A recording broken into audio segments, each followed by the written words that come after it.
So this woman is forced to rob a bank with a bomb strapped to her back. The story's wild.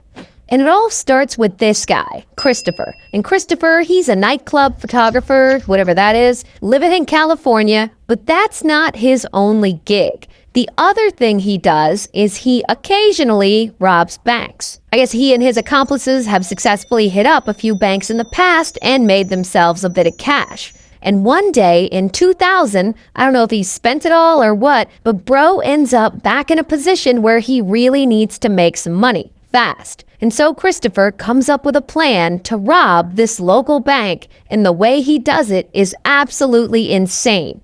First, he pairs up with his fiancée, this woman, Lisa, and together they pick out this nearby bank that they want to hit. Their plan is actually to kidnap an employee of that bank, strap a bomb to them, and force that person to rob the bank for them. Just like walk right in and clean out the vault. And so they scope out the place and they identify their victim, the employee they're going to kidnap, this woman, Michelle. Michelle, she works at that bank. She's actually the branch manager. And so Christopher starts stalking her, and they watch her and they follow her around. They're trying to learn as much as they can about Michelle and the bank before they pull off this heist.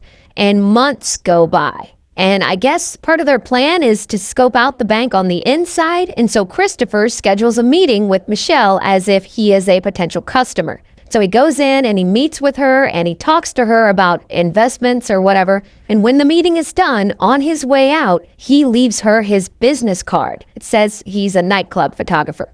Now, since they're about to kidnap her, I don't know why he would leave a business card, but whatever. It's what he does. Regardless, Michelle has no idea what's about to happen to her. So she goes home from work after her shift ends like she normally does. And she lives there with her young daughter, who we'll call Seven, because she's 7.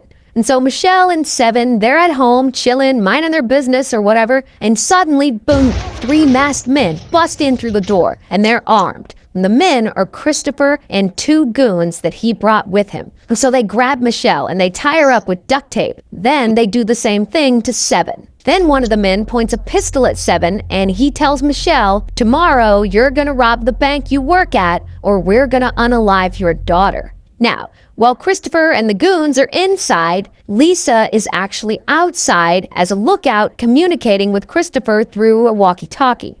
And at some point, Lisa informs the crew that Michelle's roommate is pulling up because I guess her roommate is just now getting home. And so roommate walks in the house and the goons, they're ready for her. And boom, they grab her and they tie her up too. Now, it's nighttime, so the bank isn't open yet. It doesn't open until the next morning. So Michelle, Seven, and the roommate all have to wait there in this house as hostages all through the entire night, which I'm sure is absolute hell for them.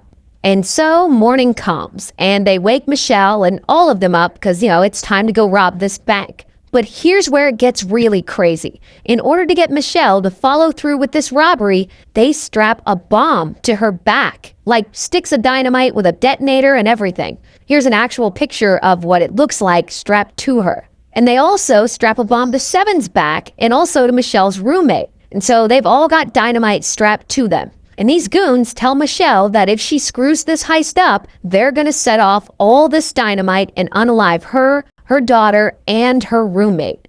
So what can Michelle do? She's got to rob this bank. So there Michelle is, driving her Jeep to the bank while Christopher is in the back seat, holding her up with a pistol just in case she tries to get away or something. Then they get there and they park and they wait for the Brinks trucks to arrive to drop off a bunch of money for the bank to use because they fill up the vault with money every morning, I guess. Once the truck drops off a load of cash, Christopher tells her that she's got 5 minutes to get in and get out. And if she doesn't in 5 minutes, he's going to blow her up. So Michelle goes inside and she's carrying a briefcase that Christopher gave her. Then she goes up to one of the tellers and immediately the teller knows something is off about her. Something's wrong, Michelle's just not being herself. And so Michelle drags this teller into the vault with her and she straight up tells her what's going on. She's like, I have dynamite on my back and I need to clear this vault of money or my daughter and I are gonna die. And she lifts up the back of her shirt and she shows the teller that there's dynamite strapped to her. And so this teller starts freaking out. But she doesn't want Michelle to get blown up. So she starts helping her stuff a bunch of cash into this duffel bag that was inside that briefcase. And they fill this bag with a ton of money, like $360,000. Then Michelle tells her, don't call the police, because if you do, they're gonna blow us up. And I guess the teller's like, all right. Then Michelle grabs the bag of money and she hurries out of the bank. And she jumps back into her car with Christopher still in the back, and she drives away. After they drive a couple of blocks, he tells her to stop at the end of this dead-end street, and he orders her to get out, but that in a little bit she can walk down the street and pick up her Jeep where it will be parked. I guess he's getting into another getaway vehicle and he doesn't want her to see what it looks like.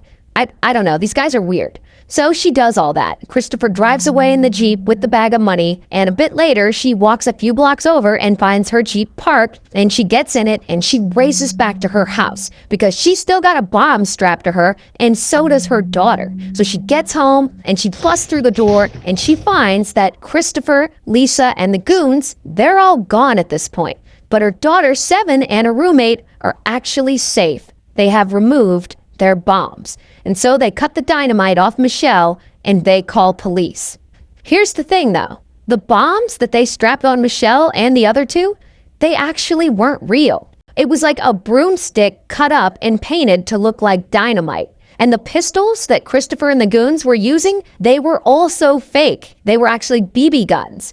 So the whole thing was faked. Like they were never in the danger that they thought that they were in. But of course, they didn't know that, so they acted accordingly. But at this point, Christopher and Lisa and the other goons have fled with all the money, and it just seems like they might just get away with this whole scheme. Until police end up questioning Michelle about all this. And she tells them that while she was being held hostage, she noticed the main robber's eyes. They're the same eyes of a man who came into the bank the day before. That man is a nightclub photographer, and he had given her his frickin' business card. And so police are probably like, well, surely this guy can't be that fucking dumb.